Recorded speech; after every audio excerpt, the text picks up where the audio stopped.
अगर भाजपा सरकार बहुत अच्छी है, बहुत अच्छी चल रही है और जनता चाहती है कि अब की बार 400 सीटें दे दी जाएं, तो इतनी घबराहट क्यों है? क्यों रमजान शुरू होते ही सीएए का नोटिफिकेशन जारी कर दिया गया? क्या इससे संदेश देने की कोशिश की गई कि देखिए हम क्या कर सकते हैं, हम कुछ भी कर सकते हैं? टीवी6 नेटवर्क की एक डिबेट में वरिष्ठ पत्रकार पीयूष पंत ने कहा कि 2014 से पहले प्रताड़ित होकर आए गैर मुस्लिमों को ही क्यों भारत की नागरिकता देने की बात की जा रही है? क्या 2014 के बाद से पाकिस्तान, अफगानिस्तान और बांग्लादेश में गैर मुस्लिमों की प्रताड़ना रुक गई? क्या वे अब वहां सुकून से हैं? पीयूष पंत के सवाल सही हैं और सोचने के लिए मजबूर करते हैं कि सरकार का ठीक चुनाव से पहले सीएए का लाना धार्मिक ध्रुवीकरण के अलावा कुछ नहीं है।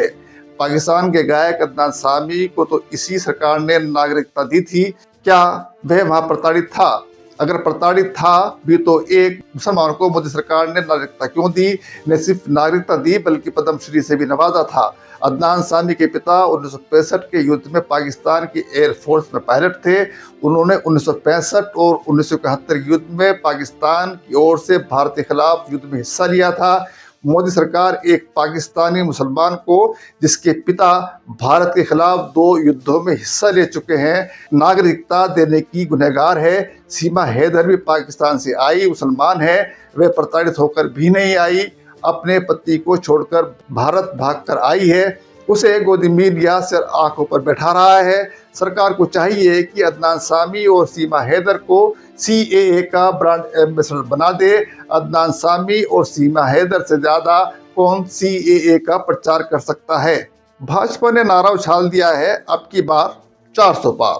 400 पार का यकीन है तो क्यों हरियाणा में मुख्यमंत्री बदल दिया गया? क्यों साम दान दंड भेद का इस्तेमाल करके दूसरी पार्टियों के नेताओं को भाजपा में लाया जा रहा है? जिस नेता को ईडी बुलाती है वह क्यों भाजपा में जाकर पाक साफ हो जाता है? क्या अपनी गारंटियों पर भरोसा नहीं रहा? भाजपा के नारों की शैली कमोबेश एक सी रहती है।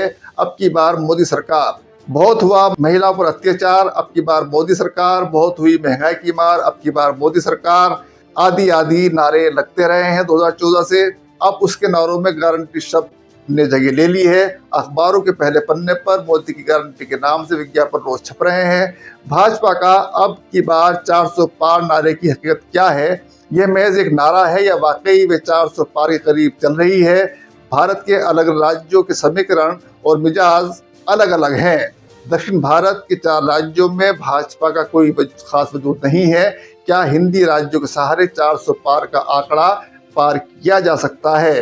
हिंदी भाषी राज्यों बिहार, यूपी, राजस्थान, छत्तीसगढ़, मध्य प्रदेश, दिल्ली, झारखंड, हरियाणा, हिमाचल प्रदेश और उत्तराखंड में 193 सीटें हैं। इन राज्यों में 177 सीटों पर बीजेपी का कब्जा है। भारतीय जनता पार्टी को इन राज्यों में न सिर्फ अपनी सीटें बरकरार रखनी होंगी बल्कि इनमें इजाफा भी करना होगा। यूपी और बिहार में ही भाजपा सबसे ज्यादा सीटें जीत सकती है। पार्टी को बंगाल, असम, महाराष्ट्र और गुजरात में भी 2019 का प्रदर्शन दोहराना होगा। 2019 के चुनाव में बंगाल में बीजेपी को 18, महाराष्ट्र में 23 और गुजरात की सभी 26 सीटों पर जीत मिली थी। अगर भाजपा कश्मीर से बिहार तक उत्तर भारत की सभी सीटें जीत जाती है तो उसके हिस्से में 245 सीटें आएंगी।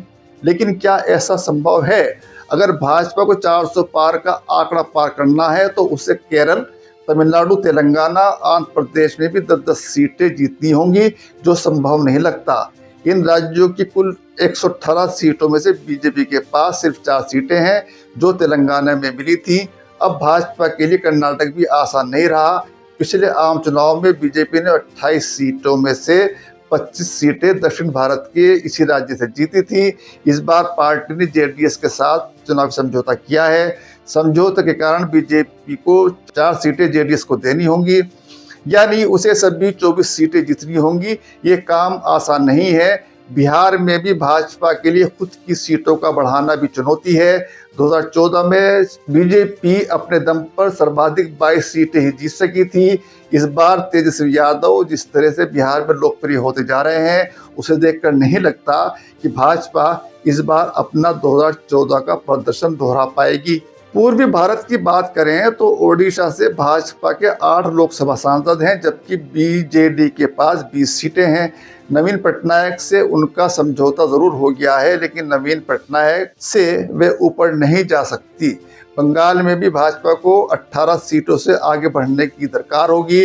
आंध्र प्रदेश, केरल और तमिलनाडु में बीजेपी का खाता नहीं खुला था।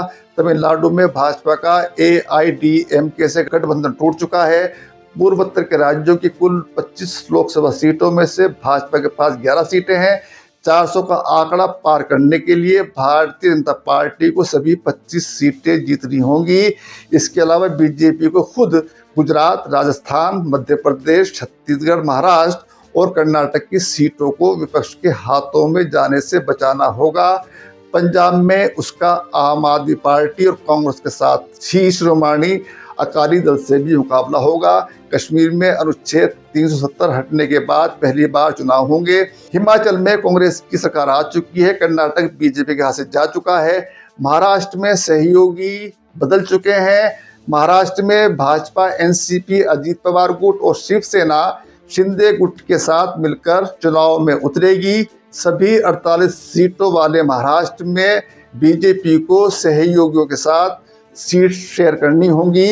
यूपी में भी बीजेपी ने नए सहयोगी चुने हैं। 2019 के चुनाव में बीजेपी ने 303 सीटें जीती थी। 2024 के चुनाव में भी वे 10 सीटें भी बढ़ा लेती है तो माना जाएगा कि मोदी मैजिक चल रहा है। इसके लिए बीजेपी को कर्नाटक के अलावा दक्षिण भारत के राज्यों में 70 सीटें हासिल करनी होगी, जो संभव नहीं लगता है। भाजपा ने 400 पार का आंकड़ा पार करने के लिए परिवारवादी दलों से गठबंधन किए हैं। उत्तर प्रदेश में राष्ट्रीय लोकदल, बिहार में जनता दल यूनाइटेड NDA का हिस्सा बन चुके हैं, तो वहीं तेलुगु देशम पार्टी, बीजू जनता दल जैसी पार्टियों ने भी गठबंधन में वापसी की है। लोकसभा सीटों के लिहाज से सबसे बड़े राज्य उत्तर प्रदेश में भाजपा के साथ जयंत चौधरी की पार्टी RLD, ओम प्रकाश राजभर की सुभाषपा, संजय निषाद की पार्टी निषाद पार्टी, अनुप्रिया पटेल की अपना दल, सोनेलाल गठबंधन में है। जिस परिवारवाद को नरेंद्र मोदी रात दिन कोसते हैं, उसी परिवारवादी पार्टियों का सहारा उन्हें लेना पड़ रहा है। NDA में भाजपा के साथ चिराग पासवान की लोक जनशक्ति पार्टी, पशुपत पारस के नेतृत्व वाली राष्ट्रीय लोक जनशक्ति पार्टी, उपेंद्र कुशवाहा की राष्ट्रीय लोक मोर्चा, जीतन राम मांझी की हिंदुस्तानी अवाम मोर्चा शामिल है। ये सभी दल परिवारवादी हैं। हद तो ये है कि लोक जनशक्ति पार्टी, जो चाचा भतीजे में विभाजित है, उनसे भी गठबंधन करने के लिए भाजपा को परहेज नहीं है। 400 पार का नारा दे दिया गया, तमाम छोटे बड़े दलों से गठबंधन कर लिए गए, लेकिन आम नागरिक, किसान, अर्थव्यवस्था से जुड़ी समस्याओं, सुरक्षा के मुंह की तरह बढ़ती हुई महंगाई, शिक्षा, स्वास्थ्य, महिलाओं तथा कमजोर नागरिकों की सामाजिक सुरक्षा, नागरिक जीवन की आंतरिक व्यवस्था जैसे कि गंभीर मुद्दों पर भी मतदान करते हुए सोचता है। इन्हीं मुद्दों को लेकर राहुल गांधी भारत जोड़ो न्याय यात्रा पर हैं। राहुल गांधी भारत जोड़ो न्याय यात्रा पर इसलिए हैं कि आज पूरी सरकार ही लगभग असंवैधानिक तौर तरीकों और आपराधिक फैसलों और नीतियों की शिकार हो गई है। अनुच्छेद 370 को अप्रभावी बनाने, मणिपुर के जलने, ओलंपिक मेडल विजेता महिला पहलवानों के साथ दुर्व्यवहार, नागरिकता संशोधन अधिनियम, सुरक्षा के मुंह की तरह बढ़ती महंगाई, चुनावी चंदा, GST, बेरोजगारी का बढ़ता हुआ दैत्याकार रूप, सेना में अग्निवीर योजना, अर्थनीतियों व फैसलों में मिली भगत का कमाल, धर्म के नाम पर धर्माचार्यों की अवहेलना करते हुए राम मंदिर में भगवान राम की प्राण प्रतिष्ठा को राजनीतिक बनाकर चुनाव लाभ बटोर लेने की आदि बातों पर अपने अपने और अपने जैसों के जीवन पर असर को बेहतर तोलकर आम मतदाता अपना मन बना सकता है, जो भारतीय जनता पार्टी के लिए भारी भी पड़ सकता है। अभी तो बहुत सारे खेल होने बाकी हैं, बस खिलवाड़ ना हो ये गनीमत जानिए। अभी चुनावी घोषणा पत्र जारी किया जाना है। ऐसे मुद्दे भी सामने आ सकते हैं जिनसे वोटरों के रुझान में थोड़ा बहुत बदलाव आ सकता है। आक्रामक हिंदुत्ववादी तेवर के विभाजनकारी नतीजों का असर झेलते समझते हुए अब मतदाता नरेंद्र मोदी से मोहभंग की स्थिति में लगता है।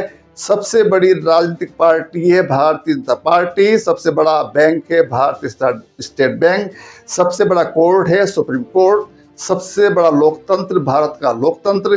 क्या कोई अपनी महिमा ने बचा पाएगा? 400 पार का नारा सच हुआ तो क्या लोकतंत्र बचा रहेगा? यह गंभीर सवाल है। सोचना जनता को है कि वह कैसे इस बार अपना वोट देती है और किस तरह इस देश की संवैधानिक संस्थाओं को बचाने का काम करती है। बहुत बहुत शुक्रिया।